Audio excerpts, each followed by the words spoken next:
ఏ publicity లేకుండా ఇంత పెద్ద ఎత్తున వచ్చినటువంటి మా అన్న తమ్ముళ్ళకు అక్క చెల్లెళ్లకు నమస్కారం తెలియజేస్తా ఉన్నాను. ఇకపోతే అసలు విషయం మాట్లాడే ముందు మీ అందరికీ రాష్ట్రంలో ఉన్నటువంటి మన సమాజానికి రిక్వెస్ట్ చేసేది ఒకటే,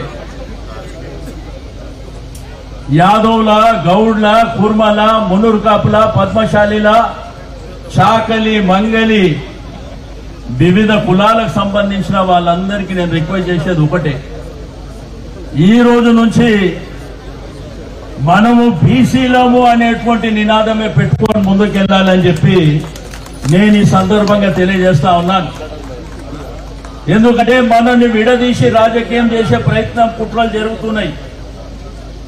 మన సమాజంలో కూడా నీది ఈ కులము ఆ కులం అని, కానీ మనమందరము ఒకటే బీసీ కులం అనే నినాదంతో వీళ్లకు మన సత్తా ఏందో చూపించబోతున్నామని చెప్పి నేను ఈ సందర్భంగా తెలియజేస్తా ఉన్నాను.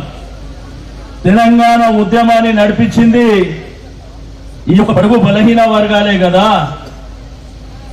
ఈ రోజు 100% ఉంది ఎస్సీ, బీసీ, మైనారిటీలే కదా. ఈ తెలంగాణ సమాజంలో బిడ్డ జాగ్రత్తగా ఉండకపోతే భూకంపం వస్తుంది, గుర్తుపెట్టుకోండి. ఈ బీసీ బిడ్డలు తలుచుకుంటే రాష్ట్రంలో భూకంపం వస్తుంది, గుర్తుపెట్టుకోవాలి. ఎందుకంటే మోసపూరితమైనటువంటి వాగ్దానాలు ఎవడు చేయమన్నారు మీకు? కామారెడ్డి డిక్లరేషన్ ఎవడు చేయమని చెప్పింది నీకు? ఆ రోజు మా బీసీ బిడ్డలు అడిగినరు, ఇది మోసం చేయడానికి కాదా అంటే, మాకు 125 సంవత్సరాల చరిత్ర ఉంది. పక్క రాష్ట్రం కర్ణాటక ముఖ్యమంత్రి అయినటువంటి మన బీసీ బిడ్డ సిద్దిరామయ్యని తీసుకొచ్చి ఈ రిజర్వేషన్ అనౌన్స్ చేపించి రారు. అలివిగానటువంటి హామీ 42% ఎక్కడికైనా అవుతుందంటే అవుతుందని చెప్పి నమ్మబలికి ప్రతి సంవత్సరం 20 కోట్ల బడ్జెట్ లో 20,000 కోట్లు పెడతామని రకరకాల హామీలు ఇచ్చి మా ఓట్లు దండుకొని గద్దెనెక్కిన తర్వాత మాతోని డ్రామాలు చేసేటువంటి ప్రయత్నం జరుగుతుంది. నిండు శాసనసభలో తీర్మానం పెట్టినప్పుడు, శాసనసభలో కుల గణన మీద తీర్మానం పెట్టినప్పుడు నేను ఆ రోజు ఒకటే చెప్పిన. ఆ రోజు ఎన్టీ రామారావు గారు తీర్మానం చేసిండ్రు, రాజశేఖర్ రెడ్డి గారు తీర్మానం చేసిండ్రు, చంద్రబాబు నాయుడు గారు తీర్మానం చేసిండ్రు, కేసీఆర్ గారు కూడా తీర్మానం చేసి పంపించిండ్రు. కానీ ఢిల్లీలో 9th షెడ్యూల్లో పెట్టి చట్టం చేస్తే తప్ప ఇది సాధ్యం కాదంటే ఆ రోజు హరీబరీగా సర్వే జరిగినప్పుడంట హైదరాబాద్ జంట నగరాల్లో 40% సర్వే కూడా జరగలే. స్వయంగా ముఖ్యమంత్రి గారు శాసనసభలో చెప్పిండ్రు, ఇంకా 16 లక్షల మంది సర్వేలో పాల్గొనలేదని చెప్పారు. మీరు ఏ విధంగా మీరు తీర్మానం చేసి ఢిల్లీకి పంపించారు? ఒకవైపున ఢిల్లీకి పంపించిన తర్వాత ఆ రోజు కూడా మా పార్టీ పక్షాన యునానిమస్ గా ప్రభుత్వానికి సహకరించినాం. ఆ రోజు చెప్పినాం, ఢిల్లీలో డెలిగేషన్ తీసుకెళ్లి ప్రధానమంత్రి మీద ఒత్తిడి తీసి మరి పార్లమెంట్ లో చట్టం చేసి మాకు రిజర్వేషన్ కల్పించాలంటే ముఖ్యమంత్రి గారు చెప్పిండ్రు డెలిగేషన్ ని ఢిల్లీకి తీసుకుపోతాని. అతి లేదు, గతి లేదు. ఇది చెల్లుబాటు కాదని తెలిసి మభ్యపెట్టే ప్రయత్నం చేసి మొన్న ఆర్డినెన్స్ తీసారు. ఆర్డినెన్స్ తీసి ఒకవైపున తీర్మానం చేసి ఢిల్లీకి పంపించిన తర్వాత మళ్ళా ఆర్డినెన్స్ ఎట్లా జరుగుతుంది?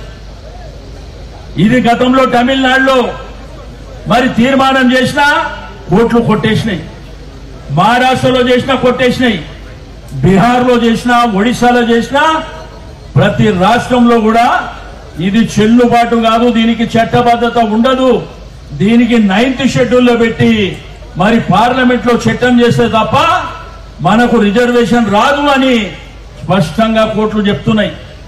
అందుకే జస్టిస్ ఈశ్వరయ్య గారు కొద్ది నిమిషాల్లోనే రాబోతున్నారు. మరి వారు సుప్రీంకోర్టులో ఒక అడ్వకేట్ గా మరి ఒక జస్టిస్ గా పనిచేసినటువంటి వ్యక్తి కాబట్టి వారు వచ్చిన తర్వాత అతను కూడా మన బీసీ బిడ్డ కాబట్టి మరి క్లియర్ గా కేటగారికల్ గా వారు చెప్పబోతుందని చెప్పి నేను ఈ సందర్భంగా తెలియజేస్తా ఉన్నాను. మరి మొన్ననే హైకోర్టు లోకల్ బాడీ ఎన్నికలు 3 నెలల లోపల చేయాలి, 100 రోజుల లోపల చేయాలంటే మనం గెలవలేమనేటువంటి పరిస్థితిలో మనం ఉన్నాం కాబట్టి ఇది గోల్మాల్ చేసి ఆర్డినెన్స్ పెట్టి మళ్ళీ ఇప్పుడు కొత్త డ్రామాకు తెరలేపారు.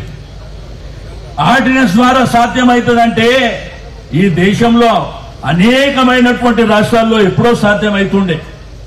మరి వాళ్ళే చెప్తుండ్రు, నిన్న కూడా మంత్రులు మాట్లాడినరు, ఆ రోజు కూడా మంత్రులు మాట్లాడి ఏం చెప్తుండ్రు, మనకంట ఈ రిజర్వేషన్ లేని మరి కేవీట్ వేస్తారంట, కోర్టుకు ఎవరు పోదని, రెండోది రిజర్వేషన్ల ద్వారానే మనకు 42% వస్తుందని చెప్తూ మళ్ళా నేను రాజకీయ పార్టీలకు చెప్తున్నా మీరు కూడా పార్టీల పరంగా 42% ఇవ్వాలని. నిన్న అదే మంత్రులు మాట్లాడితే ఏం చెప్తున్నారు, బీజేపీ వాళ్ళు వెళ్ళి 9th షెడ్యూల్లో పెట్టిమని చెప్పి